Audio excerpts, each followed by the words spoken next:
नमस्कार, मी प्रसन्न जोशी. आपल्या सगळ्यांचं एबीपी माझावर स्वागत. आपण म्हणतो आपला देश कृषीप्रधान आहे, लाखो खेडी आहेत आणि कृषीवरती अवलंबून अशी आपली अर्थव्यवस्था बऱ्यापैकी आहे, अजूनही आहे. आणि त्याचं कारण म्हणजे आताचे आलेले जीडीपी ग्रोथ रेटचे आकडे पाहिले तर हे एकमेव क्षेत्र आहे कृषीचं की ज्याच्यामध्ये राईज आहे, ज्याच्यामध्ये चढ आहे, बाकीच्या सगळ्या ठिकाणी उतारच आहे. पण असं असून सुद्धा, हरित क्रांती होऊन सुद्धा, प्राचीन काळापासून भारत कृषीप्रधान असून सुद्धा अजूनही शेतकऱ्यांचे प्रश्न का सुटलेले नाहीयेत? सरकार यांचं असो की त्यांचं असो, अजूनही मोर्चे का निघतात? साध्या साध्या मागण्या असतात, खत बी बियाणं वेळेत मिळावं, एकतर आम्हाला तुम्ही हमी भाव द्या, नाही तर आमचा भाव आम्हाला ठरवायला द्या. तेही मागणी पूर्ण होत नाहीत. अल्पभूधारक शेतकरी वाढत चाललेले आहेत, कर्जाचे हप्ते थकत चाललेले आहेत. हजारो कोटींची कर्ज माफ होतात, पण छोटी कर्ज जरा थोडीशी थकली तर घरावरती लगेच जप्ती येते, माणूस उभा राहतो, त्रास होतो, शेतकऱ्यांच्या आत्महत्या होतात. आताच्या ताजं उदाहरण घ्या कांद्याच्या बाबतीत.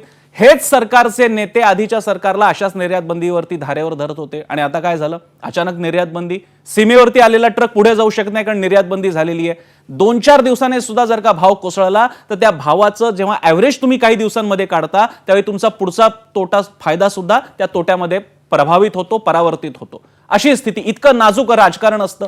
जरा एखादा अफवा येते, कोरोनामुळे कोंबड्या सुद्धा बाधित होतात, झालं अख्खी महाराष्ट्रातील पोल्ट्री उद्योग झोपून निघाला, अंडी आणि कोंबड्यांची कत्तल करावी लागली कारण पर्यायच नव्हता. या परिस्थितीमधून जरा कधी 4 दिवस जरा चांगले येतात तेव्हा लगेच पावसाचं आहे, एकतर ओला दुष्काळ नाहीतर कोरडा दुष्काळ तर आहे. मराठवाड्यामध्ये आता नद्या दुथडी भरून वाहत आहेत आणि तिथे सुद्धा कदाचित शेतीसाठी काही वेगळं पॅकेज जाहीर करावं लागेल अशी स्थिती आहे. या सगळ्या पार्श्वभूमीवर काही एक प्रश्न आहेत ज्यांची चर्चा जणू काही माध्यमातून कोणी सोडूनच दिली होती. सत्ताधाऱ्यांना एक कंगना आणि इतरांना सुद्धा विरोधकांना कंगना. प्रश्न असा की कांद्याला कंगना नाव असतं तर कदाचित भाव चांगला मिळाला असता का, अशी स्थिती आहे.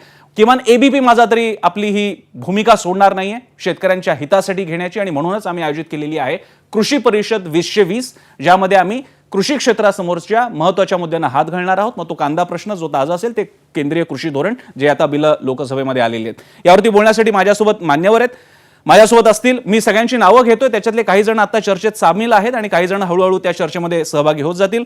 राजू शेट्टी, स्वाभिमानी शेतकरी संघटनेचे नेते आणि माजी खासदार. अनिल बोंडे, माजी कृषी मंत्री, भाजप नेते. गंगाधर मुटे, शेतकरी संघटनेचे नेते आणि साहित्यिक. सरोजताई काशीकर, शेतकरी संघटनेच्या नेत्या. यशवंत गोसावी, प्रयोगशील शेतकरी. सदाभाऊ खोत, रयत क्रांती संघटनेचे नेते. माजी कृषी राज्यमंत्री संदीप जगताप सुद्धा असतील आपल्यासोबत, शेतकरी बांधव आहेत आपले. जयदत्त होळकर, कांदा उत्पादक शेतकरी. नरेंद्र पाटील, माथाडी कामगारांचे नेते आणि शेती प्रश्नांचे अभ्यासक सुद्धा आहेत, राजकारणात सुद्धा सक्रिय आहेत. याशिवाय दादा भुसे, आत्ताचे कृषी मंत्री. अमर हबीब, किसान पुत्र आंदोलनाचे प्रमुख आहेत. सगळ्यांचं स्वागत. आणि माझा सहकारी अभिजित सुद्धा माझ्यासोबत आहेत. आम्ही दोघंही मिळून या विषयाला आम्ही पुढे नेणार आहोत. सगळ्यांचं स्वागत. आपण पहिल्यांदा जाऊयात राजू शेट्टी यांच्याकडे. राजू शेट्टीजी, माझा आवाज पोहोचतोय आपल्यापर्यंत?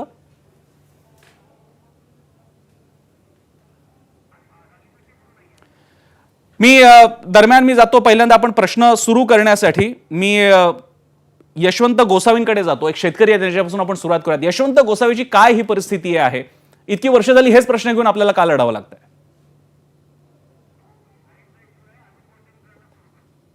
काही संपर्क आपले हळूहळू येत चाललेले आहेत, त्यांच्याकडे आपण जाणार आहोत. मी अनिल बोंडेंकडे जातो कारण अनिल बोंडे एकतर कृषी खात्यात राहिलेले आहेत, मंत्री राहिलेले आहेत आणि आता ते विरोधात आहेत. अनिल बोंडेजी, हेच प्रश्न तुम्ही सत्तेत असता त्यावेळी तुमच्या विरोधात आत्ताचे सत्ताधारी, आणि तुम्ही विरोधात असता तेव्हा आत्ताचे सत्ताधारी तेव्हा वेगळ्या भूमिकेत असतात. हा सगळा काय प्रकार आहे? हा खेळ किती काळ चालणार आहे?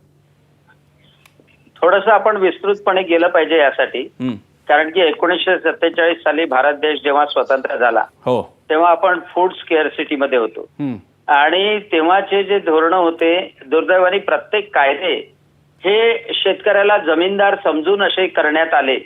आणि एक एक कायदा तुम्हाला सांगतो की सिलिंगचा कायदा करण्यात आला. त्या सिलिंगच्या कायद्यामध्ये जमिनी फारच कमी झाल्या. कॉर्पोरेट कंपन्यांना किती जमीन घेता येत होती, परंतु शेतकऱ्याला मात्र 56 एकराच्या पेक्षा जास्त जमीन ठेवता येत नव्हती. आता यावेळेला काँग्रेस सरकार आलं नाही, नाहीतर जयराम रमेश यांनी 18 एकरावरच सिलिंग आणण्याचं ड्राफ्ट पाठवलेला होता. म्हणजे शेतकऱ्याची जमीन हळूहळू कमी करण्यात आली. हा एक कायदा. दुसरा एक कायदा असा होता की शेतकऱ्यांनी पिकवायचं, परंतु ग्राहकांना कमी भावातच ते दिल्या गेलं पाहिजे. आणि त्यासाठी जेव्हा फूड स्केअरसिटी होती तेव्हा शासन लेवी घेत होतं. शासन लेवी म्हणजे गहू असो, ज्वारी असो किंवा तांदूळ असो, डाळ असो, शासनाला त्या भावामध्ये द्यावंच लागत होतं. तिसरा एक महत्वाचा कायदा असा होता की शेतकऱ्यांनी काही पिकवलं असेल, म्हणजे ते फळं असो, भाज्या असो किंवा तांदूळ असो, ते विकण्याचं बंधन त्या कृषी उत्पन्न बाजार समितीमध्येच होतं. म्हणजे तुम्हाला तर ही परिस्थिती सांगतो की एखाद्या वेळेला कांदा आपल्या नातेवाईकाला दुसऱ्या तालुक्यामध्ये जरी पाठवायचा असला तरी त्या टोल नाक्यावर सेस द्यावा लागत होता. हो. सेस म्हणजे तुम्हाला माहित असेल, टोल नाके सुद्धा होते कृषी उत्पन्न बाजार समितीचे. म्हणजे शेतकरी पिकवत होता, परंतु शेतकऱ्याला विकण्याचा अधिकार नव्हता त्या पर्टिक्युलर एरियामध्ये त्या कृषी उत्पन्न बाजार समिती. खरं अनिल बोंडेजी, आणि म्हणून आपल्या पक्षाचं आणि आपली भूमिका आहे की तुम्ही परिवर्तन आणलेलं आहे, दुसरं स्वातंत्र्य आणलेलं आहे. मी त्याकडे येणार आहे. एपीएमसी आता बाजूला केल्यामुळे अवघा देश मोकळा झालेला आहे बाजारासाठी. मी त्याही प्रश्न घेऊन येणार आहेत. बाकीचे सुद्धा मान्यवर सुरू झालेले आहेत आपल्यासोबत यायला. राजू शेट्टी, सदाभाऊ खोत आणि बाकीची मंडळी त्यांच्याकडे सुद्धा जो आहेत. अभिजित, मी राजू शेट्टींकडे पहिल्यांदा जाईन. राजू शेट्टीजी, पहिल्यांदा तर ह्या सगळ्या खेळामध्ये गेल्या काही काळामध्ये तुम्ही दुधासाठी आंदोलन केलं, त्याच्यानंतर तुम्हाला कांद्यासाठी आता आंदोलन करण्याची वेळ आलेली आहे आणि आता 3 विधेयकं जी सरकारनं आणलेली आहेत, इसेन्शियल कमोडिटी ऍक्ट आहे, कॉन्ट्रॅक्ट फार्मिंग आहे आणि एपीएमसी ऍक्ट आहे. तुमचं या विधेयकांना पाठिंबा आहे की विरोध आहे? पहिला प्रश्न. आणि विरोध आहे तर का विरोध आहे? देश पातळीवर आम्ही ज्या जवळजवळ 250 पेक्षा जास्त संघटनांना एकत्रित करून जी अखिल भारतीय किसान संघर्ष समन्वय समिती तयार केलेली आहे, या समितीच्या अंतर्गत आम्ही सगळ्यांनी एकमतानं गेले 2-2.5 महिने सातत्यानं या प्रत्येक अध्यादेशाचं चिरफाड करून क्लॉज टू क्लॉज चर्चा करून आम्ही या निष्कर्षापर्यंत आलो की हे अध्यादेश जे आहेत याच्यामधली वरवरची काही आकर्षक गोष्टी दिसत असल्या, याच्यामध्ये शेतकऱ्यांचं स्वातंत्र्य, शेतकऱ्यांना खऱ्या अर्थानं शेतकऱ्यांना मुक्ती, मग त्याच्यामध्ये अनेक ठिकाणी जाणीवपूर्वक स्वर्गीय शरद जोशींचं स्वप्न, शरद जोशींना हे अपेक्षित होतं, हा जो मुलामा चढवलेला आहे, हे जरी वरवर बरोबर असलं तरी याच्यातली मेक अशी आहे की या विधेयकाच्या मंजुरीनंतर आता खऱ्या अर्थानं शेतकऱ्यांची जी जबाबदारी आहे, ह्या जबाबदारीतून सरकार हळूहळू मुक्त होण्याचा प्रयत्न करणार आहे. एक तर गेल्या अनेक वर्षापासून सरकारला जो किमान हमीभाव आहे त्या हमीभावाच्या जबाबदारीतून मुक्ती पाहिजे होती. त्या पद्धतीनं सातत्यानं सरकार, म्हणजे आधीचं सरकार आणि आत्ताचं सरकार सुद्धा हे प्रयत्न करत होतं आणि आमच्यासारख्या शेतकऱ्यांच्या संघटना त्याला सातत्यानं विरोध करत होत्या की ही जबाबदारी सरकारला तुम्ही राजू शेट्टीजी, तुम्ही एपीएमसी ऍक्ट बद्दल जे बोलताय सध्या, पण त्याच्यामुळे शेतकऱ्यांना फायदाही होऊ शकतो. त्याची दुसरी बाजू पण आहे. नियमन मुक्त केलं तर शेतकऱ्याला मग अडचण काय? मी सांगतो की साखरेचा आकर्षक मुलामा लावलेला असं हे आमिष आहे. मला एक सांगा की काही अंशी आपण महाराष्ट्र बाजूला ठेवू, परंतु पंजाब असेल, हरियाणा असेल, आंध्र प्रदेश असेल, अगदी तेलंगणा असेल, की ज्या राज्यामध्ये मोठ्या प्रमाणामध्ये गव्हाचं उत्पादन घेतलं जातं, ज्या राज्यामध्ये मोठ्या प्रमाणामध्ये तांदळाचं उत्पादन घेतलं जातं आणि जिथं हा सगळाच्या सगळा गहू असेल, तांदूळ असेल किंवा सगळा शेतीमाल असेल, हा खरेदी करण्यासाठी फूड कॉर्पोरेशन ऑफ इंडिया किंवा नाफेड हे उतरतं आणि सरकारच्या वतीनं ही मोठ्या प्रमाणामध्ये खरेदी करते, कारण सरकारची ती गरज असते. आणि ही खरेदी करत असताना किमान सरकारवर एक नैतिक जबाबदारी असते की किमान हमी भावापेक्षा कमी किमतीमध्ये तरी एक्झॅक्टली राजू शेट्टी साहेब, तुम्ही आता जो मुद्दा म्हणताय तोच मुद्दा खरं तर आपल्याला आता विचारायला पाहिजे तो अनिल बोंडेंना. अनिल बोंडेजी, तुम्ही आता शेतकऱ्याची जबाबदारी झटकताय का? कारण की आपल्याकडे जितका गहू तांदूळ आपल्याकडे पिकतो तितका उत्तरेमधली जी काही राज्य आता आंदोलन करतात, पंजाब असेल, हरियाणा असेल, या राज्यांमधला गहू तांदूळ एफसीआय विकत घेतं, फूड कॉर्पोरेशन ऑफ इंडिया, त्याच्यातून तुम्ही सुटका करून घेताय का? जर समजा इथं एमएसपी पेक्षा कमी भाव जर मिळाला उद्या बाजारात तर त्याची जबाबदारी कोण घेणार? शेतकऱ्याला तुम्ही परत मातीतच घालणार का? अभिजित, पूर्ण नरेंद्रजी तोमर यांचं तुम्ही भाषण ऐकलं असेल किंवा पूर्ण ड्राफ्ट जर वाचलेला असेल तर त्यामध्ये असं कुठेही म्हटलं नाही की शासन नाफेडच्या मार्फत, एफसीआयच्या मार्फत किंवा कापसाकरता सीसीआयच्या मार्फत जी खरेदी करणार आहे ती बंद केल्या जाईल किंवा एमएसपी देणं बंद केल्या जाईल असं कुठेही म्हटलेलं नाही. दुर्दैवानं एवढ्या चांगल्या विधेयकामध्ये हा गैरसमज ग्रामीण भागामध्ये जाणीवपूर्वक पसरवण्याचा प्रयत्न केला जातोय. आजच मला वर्धेवरून फोन आला की सीसीआय आणि कॉटन फेडरेशन कापसाची खरेदी यावर्षी बंद करणार का.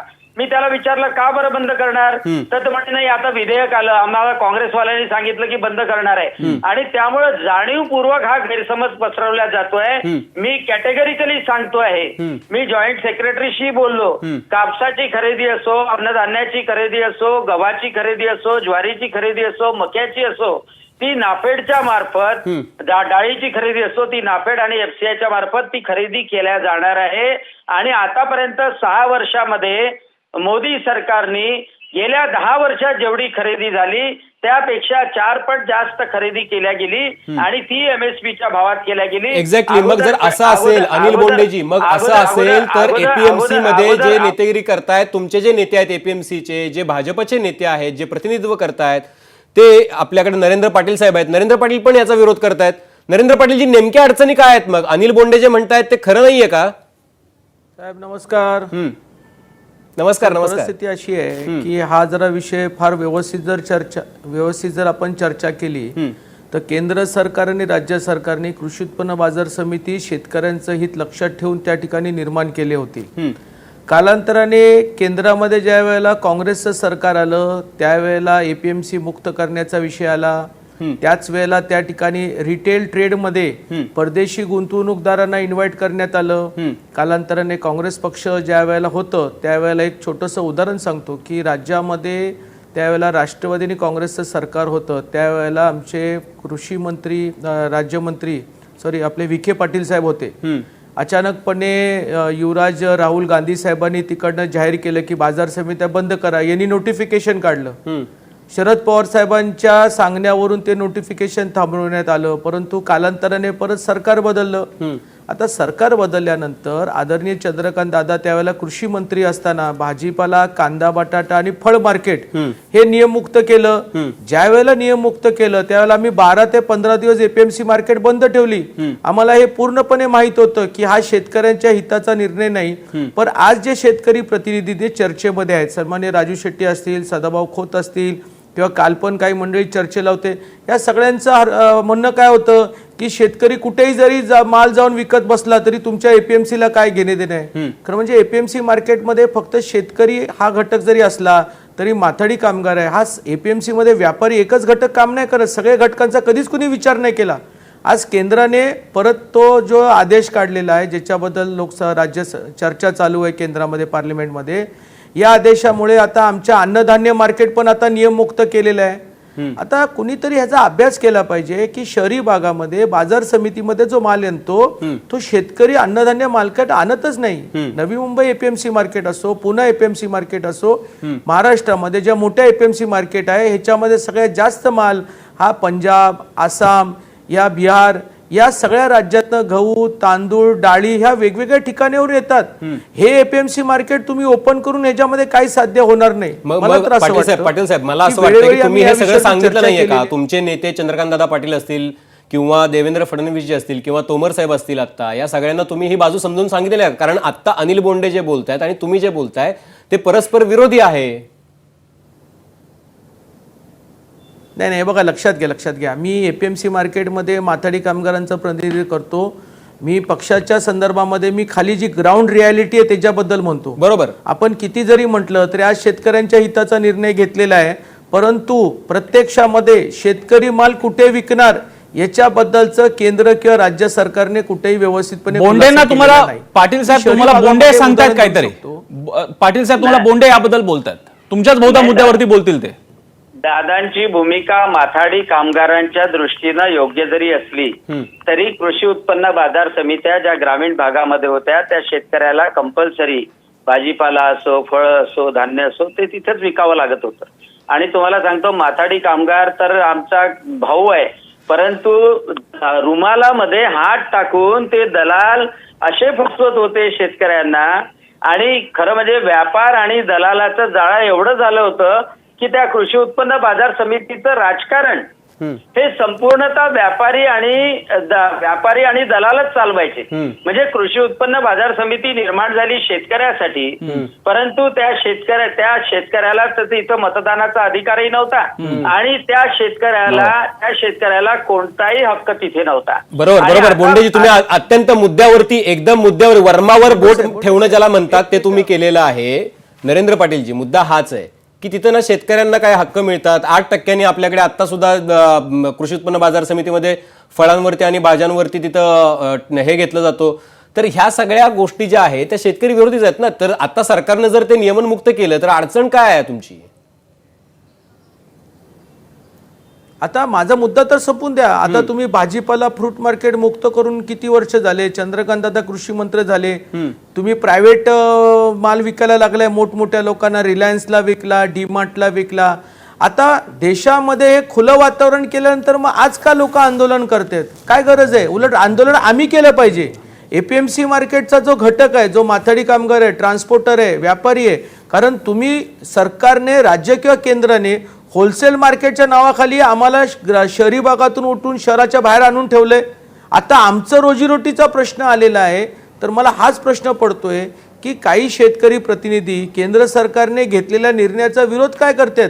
आम्हाला उलट विरोध केला पाहिजे. साहेब, टेक्निकल विषय समजून घेतला पाहिजे. हा ऐकून घ्या साहेब, माझा टेक्निकल विषय कोणीतरी समजून घेतला पाहिजे की एपीएमसी मार्केट तुम्ही नियममुक्त केल्यानंतर शेतकऱ्यांनी काय रस्त्यावर जाऊन भाजीपाला विकायचा का?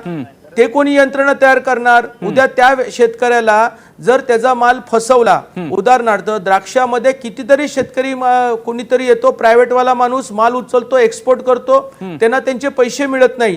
ह्याच्या अगोदर बाजार समितीमधून झालं तर बाजार समिती जबाबदारी घेत होती, पणन जबाबदारी घेत होतं. आज त्या शेतकऱ्यांचं एवढं नुकसान झालेलं, नाशिक असू दे, सांगली असू दे, या द्राक्ष बागायतदार शेतकऱ्यांचे पैसे न मिळाल्यामुळे त्यांना कुठल्याही गव्हर्नमेंटनी मदत केलेली नाही. नियममुक्ती केल्यामुळे भविष्यामध्ये शेतकऱ्यांचा माल उद्या एका कंपनीने विकत घेतला आणि त्यांना बाजारभाव जर नाही मिळाला तर त्यासाठी लढणार कोण? म्हणून शेतकऱ्यांच्या संदर्भामधले जे शेतकरी प्रतिनिधी आज जे म्हणतात प्रामाणिकपणे शेतकऱ्यांचं ते नेतृत्व करतात, आम्ही माथाडी कामगार. पाटीलजी, पूर्ण तुमच्या मताचा आदर करून सुद्धा एक साधी गोष्ट आहे. तुम्ही म्हणता एवढ्या जर का गोष्टी बाजार समितीच्या फायदेशीर असतील शेतकऱ्यांना, तर शेतकरी पर्याय असून सुद्धा बाजार समितीकडेच येतील. बाजार समित्या बंद नाही करणार आहेत, पॅरलल नवीन यंत्रणा सुरू होणार आहे. तुम्ही म्हणताय तसे फायदे उपलब्ध असतील, बाजार समितीची गॅरंटी मिळते, कुणाला तरी जबाबदार धरता येतं, या गोष्टी असतील तर शेतकरी नाही जाणार बाहेर, ते बाजार समितीकडेच येतील. मग जर का तरी सुद्धा तुम्हाला समर्थन करावं लागत असेल तर तुम्हाला सुद्धा माहिती आहे शेतकऱ्यांच्या काहीतरी अडचणी आहेत. मी आता दादा भुसेंकडे जातो, आपले कृषी मंत्री आहेत आणि त्याचप्रमाणे नवीन गेस्ट पाहुणे सुद्धा चर्चेत सहभागी होत आहेत. फक्त त्यांचं इंट्रोडक्शन करून देतो. सरोजताई काशीकर आहेत आपल्यासोबत, शेतकरी संघटनेच्या, त्याचप्रमाणे गंगाधर मुटे स्वतः शेतकरी साहित्यिक आणि शेतकरी संघटनेचे नेते पण आहेत आणि बाकी मान्यवर सुद्धा सहभागी होत आहेत. त्यांच्याकडे मी जातो. पहिल्यांदा भुसे यांच्याकडे. भुसेजी, 2 प्रश्न घेऊन आम्ही तुमच्याकडे येतोय. आता जी चर्चा सुरू होती ताज्या कृषी धोरणांसंदर्भातलं, याबद्दल महाराष्ट्राच्या पातळीला बघताना तुम्हाला काय वाटतंय? तुमच्या पक्षाचा काय रोल असणार आहे? आणि दुसरा प्रश्न मी बियाण्यांबाबतीतला आहे, तो नंतर घेईन. पहिला प्रश्न, आताच्या घडीला आपण विधेयकावर जे चर्चा करतो आहोत, तर मला वाटतं की केंद्र शासनाच्या वतीने जी काही 3 विधेयक आताच्या घडीला समोर आलेली आहे, माझं मत असं असणार आहे की या संदर्भामध्ये कोणतीही गोष्ट घाई गडबडीने करण्याच्या पेक्षा त्या विषयांवर एक विचार मंथन होण्याची आवश्यकता आहे. होऊ शकतं की या संदर्भामध्ये जर कोणाच्या काही तक्रारी असेल, कोणाच्या काही शंका आहेत, तर त्या शंकांचं निरसन त्या ठिकाणी केलं पाहिजे. केंद्राने राज्यांना विश्वासात नाही घेतलं. भुसेजी, तुम्हाला असं म्हणायचंय केंद्रानं कृषी धोरणाबाबतीत राज्यांना विश्वासात घ्यायला हवं होतं बिल टेबलवर आणण्यापूर्वी?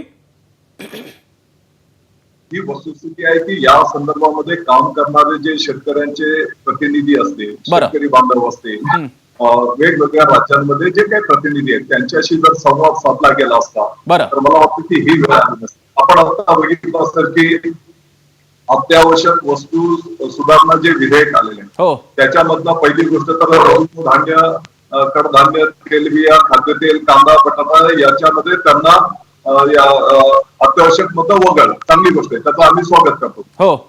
परंतु एका बाजूला हे वगळलं आणि एक आताच्या घडीला आपल्या महाराष्ट्रातील आणि देशातील कांद्याची काय अवस्था आहे ती पण आज आपण पाहतो.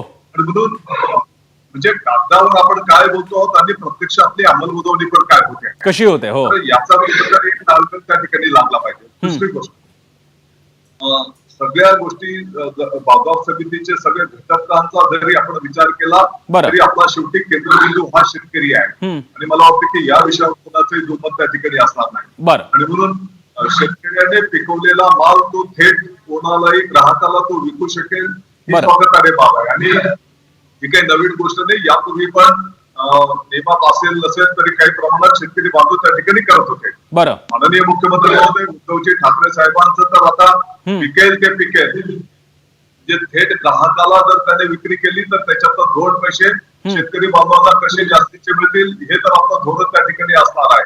आणि काही लहान लहान प्रयोग पण आपण त्या ठिकाणी करायला घेतो. परंतु त्याच्या सोबतच असं मोठ्या प्रमाणामध्ये आता द्राक्ष उत्पादक शेतकरी बांधव आहे. काही बाहेरचे व्यापारी येतात, त्यांचा कुठे डिटेल पत्ता नसतो, काय नसतो, तो प्राथमिक पातळीवर 2-4 शेतकरी बांधवांशी चांगले व्यवहार करतो, एक थोडीशी स्वतःची इमेज तो तयार करतो. शेतकरी बांधव एवढे भोळे बाबे आहेत की तेच मग त्याचं कौतुक करतात आणि 2 शेतकऱ्यांकडे त्याला ते स्वतःहून घेऊन जातात की चांगला व्यापारी आहे. आणि काही कालांतराने तो त्याचे रंग दाखवतो आणि काही अनेक शेतकऱ्यांचे करोडो रुपये व्यापाऱ्यांनी बुडवले आणि जेव्हा आपण कृषी विभागाच्या माध्यमातून त्याचा तपास आपण करायला जातो तर कुठेतरी एखाद्या झोपडपट्टीमध्ये दुसऱ्या कोणत्या तरी राज्यामध्ये त्याचा पत्ता त्या ठिकाणी दिसून येतो. असे अनेक शेतकऱ्यांचे पैसे सुद्धा बुडाल्याचे उदाहरण आपण त्या ठिकाणी पाहतो. म्हणून या सर्व गोष्टींची भुसेजी मी थोडं आपण एक टप्प्याटप्प्याने घेऊयात, कारण आज गेस्ट पण सगळे आपण सगळी मंडळी अतिशय मातबर मंडळी आहेत शेती क्षेत्रातली, त्यामुळे मला सगळ्यांना वेळ द्यायचा आहे. एक छोटासा ब्रेक घेऊयात. ब्रेकच्या नंतर कृषी परिषद 2020 एबीपी माझावर सुरूच आहे. तुमच्या आणि आपल्या सगळ्यांच्या शेतकरी बांधवांचे प्रश्न आपण पारावरनं त्यांच्या बांधावरनं आपण इथे आपल्या स्टुडिओमध्ये घेतलेले आहेत आणि त्यावरती सहभागी होण्यासाठी मान्यवर आहेत. चर्चा सुरू राहणार आहे. पाहत राहा एबीपी माझा.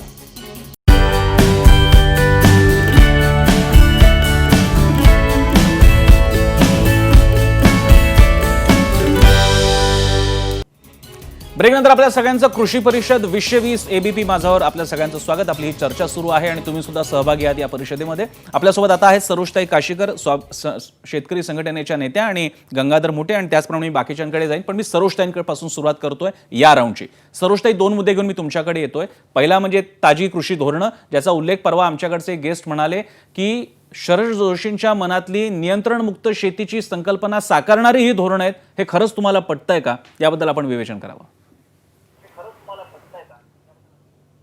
हे खरंच मला पटतं आहे आणि मी शासनाचं अभिनंदन करीन की 30-35 वर्षापासून आम्ही ही मागणी करत होतो की शेतकऱ्याला कायम तुम्ही मुक्त करा, त्याचा व्यवसाय, त्याचा व्यापार त्याला शिकू द्या, त्याला करू द्या. पण प्रत्येक वेळी त्याच्यात कोणीतरी मोडता घालायचं आणि दरवेळी होणारा हा कायदा कधी पुढे आला नाही. या सरकारने हे कायदा आणल्यामुळे या सरकारचं आम्ही मनापासून अभिनंदन करतो.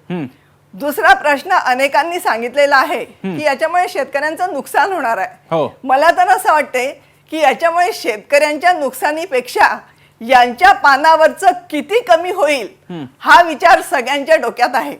एपीएमसीला जर स्पर्धक उभे राहिले आणि प्रायव्हेट बाजार समित्यांमध्ये जर खरेद्या सुरू झाल्या तर एपीएमसीचं काय घोडं मारलं जाते. एपीएमसीनी सुद्धा तेवढं सक्षम असावं. मी मागे उदाहरण दिलं होतं की एसटी बसेस आणि प्रायव्हेट बस सेवा, जर एसटी बस चांगल्या प्रकारे चालली तर सर्वसामान्य माणूस एसटीने प्रवास करतो. जर तुमची एपीएमसी सुधारित असेल तर आमचा शेतकरी एपीएमसीत जाईल, जर नसेल तर तो त्याच्या गावाजवळच्या जो कोणी विकत घेणार असेल त्याला तो विकेल. आणि हे शेतकऱ्यांसाठी नाही तर हे स्वतःसाठी रडणं आहे. ह्या सगळ्या पूतना मावशीचा आवेश आणलेले हे लोक आहे आणि हे सगळेजण या कायद्याचा विरोध करतात आहे. हे या विरोधकांचा शेतकरी संघटना आम्ही तीव्र विरोध करतो आहे की हा कायदा शेतकऱ्यांच्या फायद्याचा आहे. याच्यातून शेतकरी आणि शेतकऱ्यांची मुलं काहीतरी नवीन शिकतील. आम्हालाही व्यापार व्यवसाय कळू द्या. आमच्या मुलांना व्यापार कळत नाही का? आम्हाला कुठे आमचा माल विकावा हे आम्हाला समजत नाही का? आणि मी अनेकदा द्राक्षवाल्यांबद्दल आता एक रडगाडं झालं तर द्राक्षाचा शेतकरी असलेला विलास शिंदे त्यांनी काढलेला कारखाना जर तुम्ही जाऊन बघितला नाशिकला तर शेतकऱ्यांची मुलं हे सगळं करू शकतात आणि त्यांनी का करू नये? मग हो. जर ताई, बाहेरचे एक प्रश्न मला देशातले लोक यामध्ये पडतोय की ते जी त्यांचा माल ओरड खरेदी केली जाते करतील ताई, यांच्या तुम्हाला काय थोडंसं पोटात थांबून मी दुखतं? तुम्ही भाव द्या, विचारतो की तुम्ही एमएसपीची खरेदी करा. एमएसपीची हमी यात राहणार नाही, याबद्दल तुमचं काय मत आहे? MFCची हमी राहणार नाही असं तोमरनी भाषणात कधीही म्हटलेलं नाही. आणि राहिला आहे पंजाबच्या गव्हाच्या खरेदीचा प्रश्न, तो त्यांचा प्रश्न आहे की त्यांना आतापर्यंतची ही सवय आहे की त्यांचा धान गहू काढला की लगेच तो विकला जातो, गव्हर्नमेंटच्या सरकारच्या मंडीत जात होता आणि खरेदी केला जात होता. आणि आमचेच खासदार तिथले मानसिंग त्यांनी अनेकदा म्हटलेलं आहे की मी जेव्हा गहू महाराष्ट्रात गव्हाला चांगले भाव होते तेव्हा गहू विकायला आणला तेव्हा मला अनेक ठिकाणी अडवण्यात आलं आणि मला ट्रॅक्टर सहित तुरुंगात टाकण्यात आलेलं होतं. मग ही बंदी आम्हाला ज्या भावात जिथं आम्हाला चांगला भाव मिळेल तिथे आम्हाला माल विकण्याची संधी का नसावी? बरं. एक कुठलाही साधा उद्योजक हो. आपला माल या प्रांतातून त्या प्रांतात, या देशातून त्या देशात जाऊन विकतो. हो. मग हा शेतकरीच का बांधलेला का करू नये? असावा? बरोबर आहे. त्याला गावबंदी, त्याला बरं. जिल्हाबंदी, त्याला प्रांतबंदी.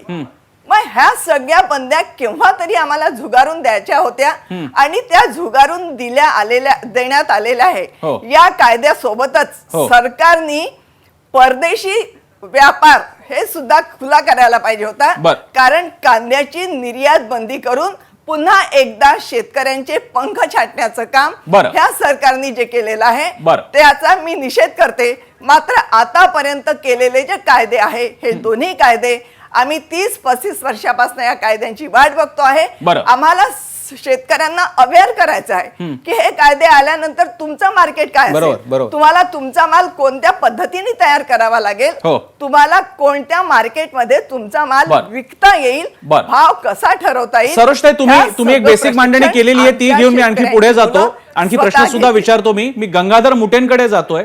कृषी साहित्यिक सुद्धा आहेत आणि शेतकरी संघटनेशी सुद्धा संबंधित आहेत. गंगाधर मुटेची 2 प्रश्न आहेत यामध्ये. सरोजताईंचीच लाईन आपण पुढे घेऊन जातोय. हे जरी खरं असलं की आता जिल्हा बंदी नाही, तालुका बंदी नाही, सगळीकडे जाता येईल. मी तुम्हाला पंजाबच्या शेतकऱ्यांचं उदाहरण देऊ शकतो कॉर्पोरेट फार्मिंगच्या बाबतीत. त्या बाबतीत हाच डिस्प्यूट तयार झाला आणि जेव्हा लिगल डिस्प्यूट अराईज झाला तेव्हा शेतकऱ्यांना कळलं की आपल्या हातात काही ऑप्शन्सच नाहीये. आणि हे पंजाबचं उदाहरण समोर असल्यामुळेच हरप्रीत त्या ज्या कौर आहेत बाई अकाली दलाच्या, हरसिमरन त्या कौरबाई, त्यांनी राजीनामा सुद्धा दिला. मग त्या अशा शेतकऱ्यांना या भीतीपासून दूर कसं न्यायचं? प्रसन्नजी, पहिल्यांदा तर मी एबीपी माझाचं अभिनंदन करतोय आणि धन्यवाद देतोय.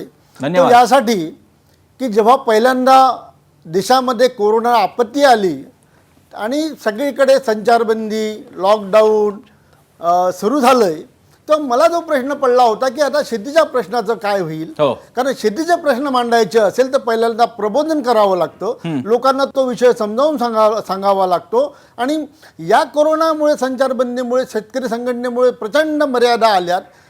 बाहेर जाऊन शेतकऱ्यांच्या भेटीगाठी घेणं, त्यांना विषय समजावून सांगणं अवघड गेलंय. एवढ्या वाईट प्रसंगामध्ये सुद्धा आम्ही संघटनेचा एखादा मेळावा घेऊ शकत नाही, एखादी परिषद घेऊ शकत नाही.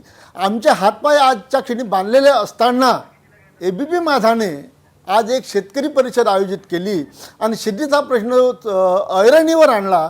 याबद्दल मी खरंच मनापासून एबीपी माझाचं अभिनंदन करतो, धन्यवाद देतो. मला तर असं वाटतंय की शरद जोशींना जर आज ते बघत असतील तर त्यांची अनावर इच्छा झाली असेल की एबीपी माझ्याच्या छातीवर आज जाऊन बिल्ला लावायला पाहिजे. तुम्ही आज शेतकरी संघटनेचं एक मोठं काम करतात, शरद जोशींच्या विचाराचं प्रबोधन करतात. उत्तर असं पलीकडलं तुम्ही जो मला प्रश्न विचारला त्याचं उत्तर असं आहे की शेवटी व्यापार हा स्पर्धेतनं निर्माण होतो. स्पर्धात्मक सगळी व्यवस्था असली पाहिजे. त्यांनी जो राजीनामा दिला, त्यांचे काही हितसंबंध गुंतलेले असतील, जोपर्यंत शेतीची लूट करता येत नाही तोपर्यंत अनेकांना आपला साम्राज्य उभं करता येत नाही. हा कदाचित अनेकांचा प्रश्न असू शकतो. अनेकांचे साम्राज्य, राजकीय साम्राज्य, आर्थिक साम्राज्य हे शेतीच्या लुटीवर आधारित आहे. शेतीला लुटायला मिळाल्याशिवाय यांचे साम्राज्य उभे होऊ शकत नाहीत. त्यामुळे जर अनेकांना अशा तऱ्हेची नियमनमुक्ती करणारं विधेयक जर सरकार आणत असेल, जर येत असेल तर अडचणीचं ठरेल, यात काही दुमत असण्याचं काही कारण नाही. पण प्रश्न असा आहे की व्यापार करताना स्पर्धेची भीती का वाटावी? सरोजताईंनी म्हटल्याप्रमाणे अरे तुम्ही स्पर्धात्मक व्यवसाय करा, एपीएमसीने स्पर्धात्मक यावं, चांगली सेवा पुरवावी, शेतकरी ठरवतील कुणाकडे जायचं, कुणाला माल द्यायचा, जिथे चांगली सेवा मिळेल, जिथे चांगले रेट्स मिळतील तिथे शेतकरी जातील. पण तुम्ही बरोबर मोठे साहेब हीच एक्झॅक्टली हेच धोरण जे आहे किंवा हीच जी लाईन आहे ती सरोजताईंनी मांडली होती. मला छोटासा प्रश्न आहे याच्यामध्ये. एक तर पहिला ऍक्ट जो आणलाय तो एसेन्शियल कमोडिटी ऍक्ट आहे, ज्याचे 1955 त्याच्यामध्ये बदल करून स्टॉक लिमिट लावून दर पाडायचे जे चालायचं धोरण ते आता बंद होईल असं म्हटलंय. पण त्याच्यामध्ये युद्धजन्य परिस्थिती आली, महामारी आली, तर कांदा बटाट्यासारखे जे पिकं आहे त्याच्यामध्ये 100% जर दरवाढ झाली तर परत तिथं स्टॉक लिमिट लावलं जाऊ शकतं. पेरिशेबल मालावरती 50% दरवाढीवर स्टॉक लिमिट लावलं जाऊ शकतं. हे पूर्णपणे नियमनमुक्ती आहे का? शेतकऱ्यांना जोखडातून मुक्त केलंय का? याच्यावरती एक मोठं प्रश्नचिन्ह आहे. दुसरं म्हणजे कॉन्ट्रॅक्ट फार्मिंग, ज्याचा प्रसन्नने उल्लेख केला की डिस्प्यूट सेटलमेंट सुद्धा कलेक्टरच्या लेवलला होणार आहे, त्याच्यासाठी सुद्धा खाली कुठली यंत्रणा नाहीये. आणि तिसरं जे आहे ते एपीएमसी ऍक्ट, तिथं कुठल्याही पद्धतीनं एमएसपीला प्रोटेक्ट केलेलं नाही. जरी तोमर यांनी तसं म्हटलेलं नसलं तरी सुद्धा एकदा प्रायव्हेट प्लेयर मार्केटमध्ये आले की काय होतं हे सगळ्या देशानं वेगवेगळ्या सेक्टर्समध्ये बघितलेलं आहे. तर मग ही एक जी नवीन व्यवस्था येऊ पाहते त्याच्यामुळे शेतकऱ्यांचं भलं होईल असं जे म्हणताय तुम्ही, तर त्याच्या विरोधात पण होऊ शकतं ना. ही एक नवीन शोषणाची यंत्रणा पण असू शकते.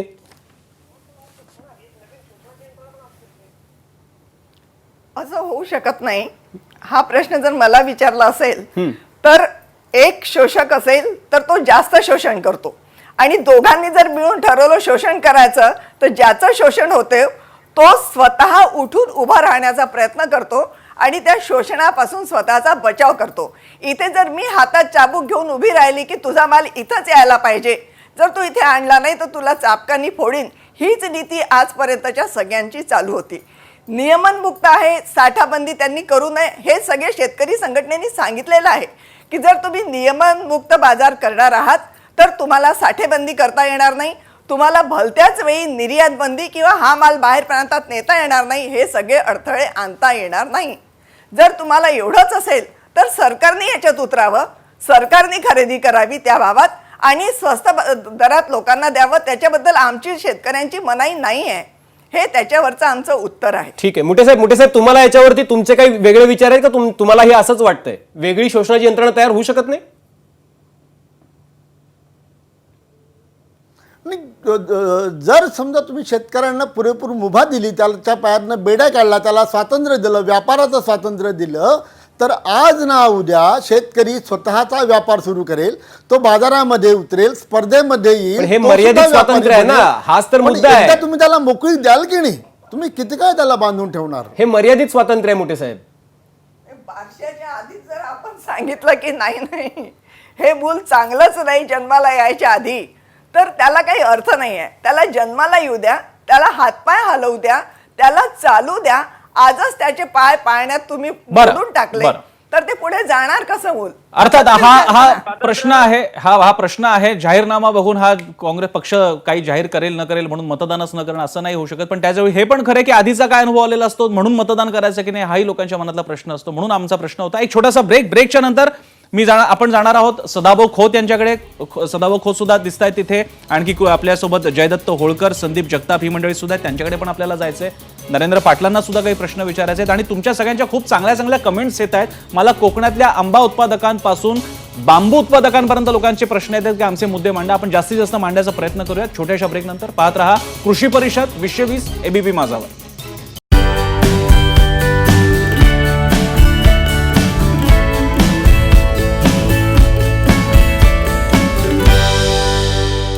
ब्रेक नंतर आपल्या सगळ्यांचं एबीपी माझा आयोजित कृषी परिषद 2020 मध्ये स्वागत. आणि आपण चर्चेला पुढे घेऊन जाऊयात. माझ्यासोबत आता आहेत सदाभाऊ खोत आणि बाकीची मान्यवर मंडळी तर आहेतच. सदाभाऊ, सगळा विषय तुमच्या समोर आहे. ताजी कृषी धोरणं आणि पुन्हा कांद्याची निर्यात बंदी, दोघांबद्दल तुमची कमेंट. नमस्कार. एक चांगला विषय आपण हातामध्ये घेतला.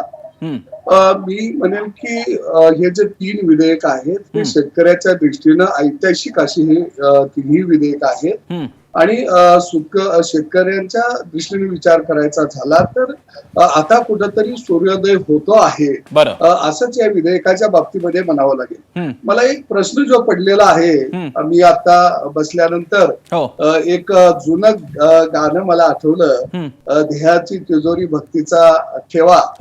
तर त्याच्यामध्ये एक कडवं आहे, इथे दूध डोळे मिटुनी जात मांजराची, मनी चोरट्याच्या कार्य भीती चांदण्याची, सरावल्या हाता नाही कंप का सुटावा, उघडदार देवा का उघडदार देवा. तुमचा हात सरावलेला आहे, तुम्हाला कंप आता का सुटला? शेतकऱ्याला मुक्त केल्याबरोबर, त्याच्या पायातल्या बेड्या तोडल्याबरोबर. गेली 60 वर्ष मार्केट कमिटीची व्यवस्था आम्ही चालू ठेवलेलीच आहे आणि आजही या नव्या कायद्यामध्ये मार्केट कमिटीचं अस्तित्व राहणार आहे. मार्केट कमिटीचं अस्तित्व अजिबात जाणार नाही. 60 वर्ष एकाधिकारशाही पद्धतीने जर तुम्ही काम केलं असेल तर आता जे काही नवीन लोक पुढे येतील या व्यापार व्यवस्थेमध्ये, त्यांची तुम्हाला लगेच भीती का वाटायला लागली? म्हणजे 60 वर्षामध्ये तुमच्या अंगामध्ये ताकद आली नाही का? मग अजून किती वर्ष पाहिजे की तुमच्या अंगामध्ये ताकद याला? निश्चितपणानं या ठिकाणी या तिन्ही विधेयकाच्या माध्यमातून आतापर्यंत शेतकऱ्याला त्याचा माल मार्केट कमिटीच्या बाहेर विकण्याचा अधिकार नव्हता, एखाद्या राज्यामध्ये पाठवण्याचा अधिकार नव्हता. तो अधिकार आता शेतकऱ्याला मिळालेला आहे. शेतकऱ्याच्या फार्मर प्रोड्युसर कंपन्या तयार होतील, शेतकऱ्यांचे गट तयार होतील आणि त्याच्या माध्यमातून खऱ्या अर्थानं शेतकऱ्याच्या मालाचा व्यापार होऊ शकतो आणि शेतकऱ्याच्या बांधावरती खरेदी करणारे खरेदीदार जाणार आहेत, त्याच्या शेतावरती जाणार आहेत, त्याच्याबरोबर करार करतील, त्या कराराला कायदेशीर त्या ठिकाणी आधार असणार आहे आणि त्यामुळं मला वाटतं की भीती कुणी बाळगण्याचं कारण नाही. स्पर्धेमध्ये त्यांनीही टिकलं पाहिजे आणि स्पर्धा ही नेहमी ग्राहक आणि उत्पादक यांच्या फायद्याची असते. मला एक गोष्ट या ठिकाणी महत्वाची सांगायची आहे की या कायद्यामुळं साठवणूक करायला जी पूर्वी बंधन होती, पण या कायद्यामुळे आता साठवणुकीवरचं बंधन उठलेलं आहे. पूर्वी जर एखादा व्यापारी आला आणि त्यानं गुंतवणूक केली आणि त्याने एखाद्या देशावर करार केला असेल आणि माल खरेदी करून साठवणूक केला आणि स्थानिक बाजारपेठेचे भाव वाढले की त्याच्यावर साठवणूक केलेल्या मालावरती धाड पडायची आणि मग तो जो कोण खरेदीदार असेल, व्यापारी असेल, त्याला खऱ्या अर्थानं पूर्णपणे बरोबर आहे, समाजामध्ये त्याची बदनामी केली जायची. म्हणजे अशा पद्धतीनं भविष्य काळामध्ये अशी कोणती गोष्ट घडणार नाही आणि त्यामुळं ठीक आहे. मी सदाभाऊ तुमचा मुद्दा मी घेऊन जातो. राजू शेट्टीजी, तुम्ही काय तिकडे सरोजताई काशीकर काय, गंगाधर मुटे काय किंवा आपले सदाभाऊ खोत काय, सगळे मुळात एक गंगोत्री तुमची सगळ्यांची शरद जोशीची स्वामी शेतकरी संघटनाच होती. आता मात्र तुमचा विषय वेगळा दिसतोय. आता मात्र तुम्ही एकदम सावधरित्या स्वागत करताय. हा काय प्रकार आहे? नाही, याचं कारण असं आहे की हा वरचा साखरेचा मुलामा लावलेला आहे. कारण 1.5-2 महिन्यापूर्वी याच सरकारनं गाजावाजा करून कांदा नियंत्रणमुक्त केलं, कांदा उत्पादक शेतकऱ्याला स्वातंत्र्य दिलं असं म्हटलं आणि कांद्याला थोडा भाव वाढायला लागला, शेतकऱ्याला 4 पैसे मिळायला लागले, लगेच कांद्याच्या निर्यातीवर बंदी घातली आणि शेतकऱ्याचा जो मिळणारा दर होता तो दर अक्षरशः लगेच पाडला. आणि असं होणार नाही याची गॅरंटी कुणी द्यायला तयार नाही. वारंवार सगळेजण उठतात सांगतात की काल कृषी मंत्र्यांनी काय भाषण केलं लोकसभेमध्ये आणि त्यांनी काय सांगितलं आणि त्यांनी असं म्हटलेलं नाही. अहो, नरेंद्र मोदींनी सुद्धा आम्हाला हेच सांगितलेलं होतं की आता शेतकऱ्यानं तुम्हाला शेतीमालाच्या हमीभावाची भीक मागायची गरज भासणार नाही. स्वामीनाथन यांच्या सूत्रानुसार आम्ही तुम्हाला उत्पादन खर्चाचे 1.5 हमीभाव बांधून देऊ आणि तुम्हाला कुणाच्याही दारात भीक मागायची गरज भासणार नाही. पण ती वेळ काय कधी आली नाही. मग दुप्पट उत्पन्नाची थाप ठोकली गेली.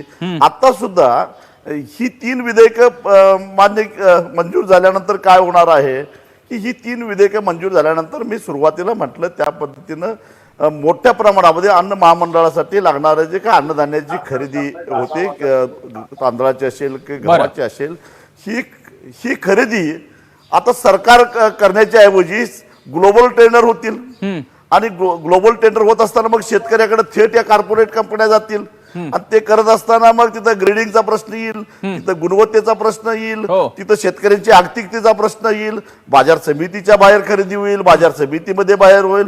आता आहे ती बाजार समितीची व्यवस्था अतिशय चांगली आहे, निर्भेळ आहे असा दावा आम्ही कधीही केलेला नाही आहे. त्याच्यामध्ये अनेक दोष आहेत, अनेक भानगडी आहेत, अनेक लुटारू आहेत. परंतु याचा अर्थ नवी येणारी व्यवस्था ही नवा सूर्य उगवणं घेऊन येणार आहे अशातला भाग नाही. खुल्या व्यवस्थेचं समर्थन करत असताना सुद्धा शरद जोशींची संकल्पना हीच होती की आता शेती व्यवसायावरची बंधनं उठली की शेतकऱ्याला आनंद होईल. पण जगभरातल्या श्रीमंत राष्ट्रांनी आपल्या शेतकऱ्यांना स्वातंत्र्य देण्यासाठी ग्रीन बॉक्सच्या नावाखाली वेगवेगळ्या नावाखाली भरमसाठ सबसिडी दिल्या, त्यांचा उत्पादन खर्च कमी केला आणि जगातल्या भारतासारख्या विकसनशील राष्ट्रातल्या शेतकऱ्यांच्यावर स्पर्धा करायला त्यांना सक्षम केलं आणि आम्ही त्याच्यामध्ये कुठेतरी कमी पडलो.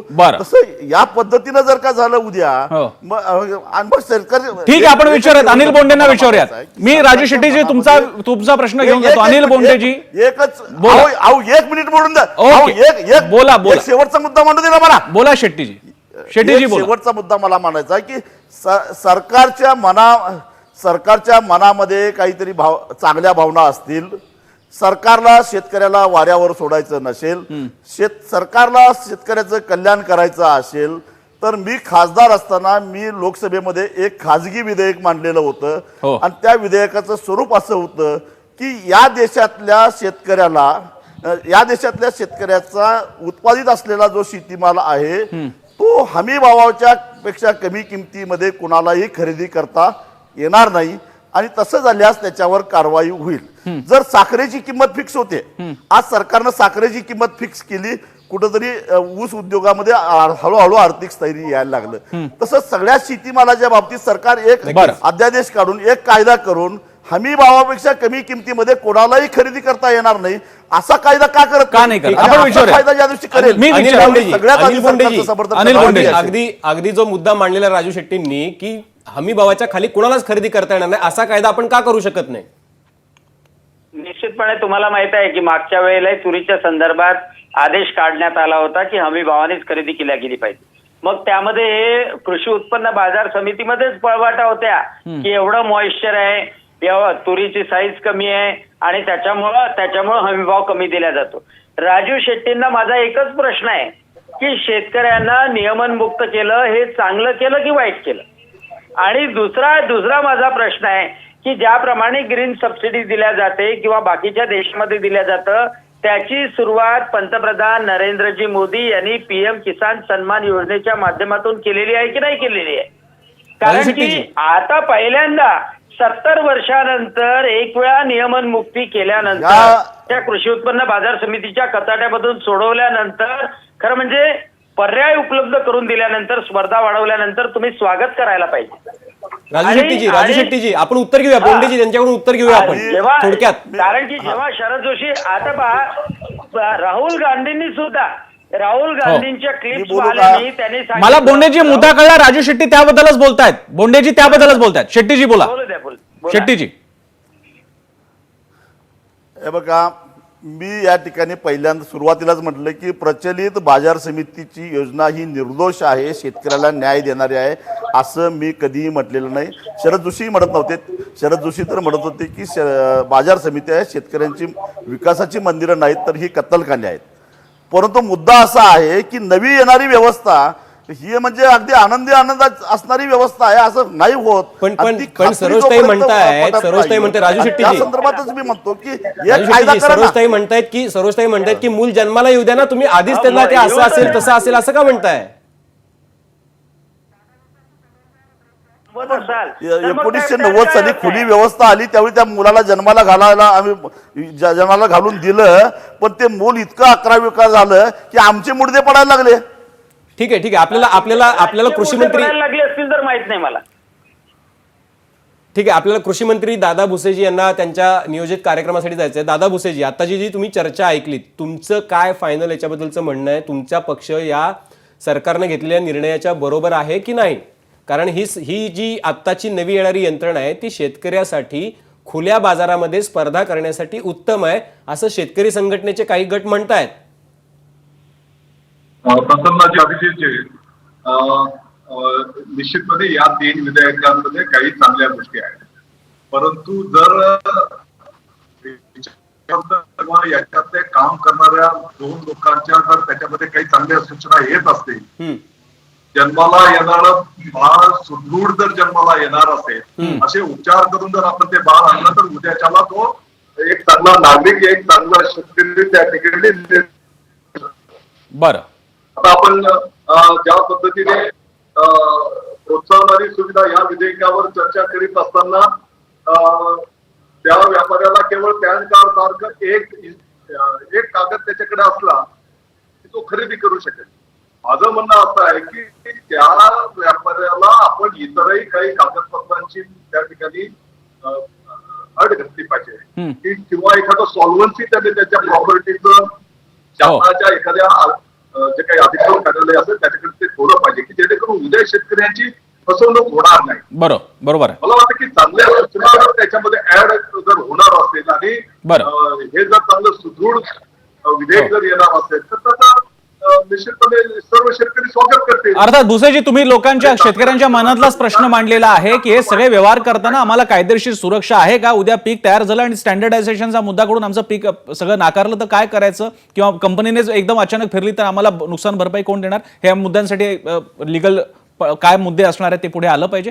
इकडे एक छोटासा ब्रेक घेणार आहोत. ब्रेकच्या नंतर भुसे असले तर चांगलीच गोष्ट आहे, पण त्यांना बहुधा पुढचा कार्यक्रम आहे. यानंतर आपण नाशिकला जाणार आहोत. आपल्यासोबत कांदा उत्पादक शेतकरी, प्रयोगशील शेतकरी मंडळी आहेत. ब्रेक नंतर पाहत रहा माझा कृषी परिषद.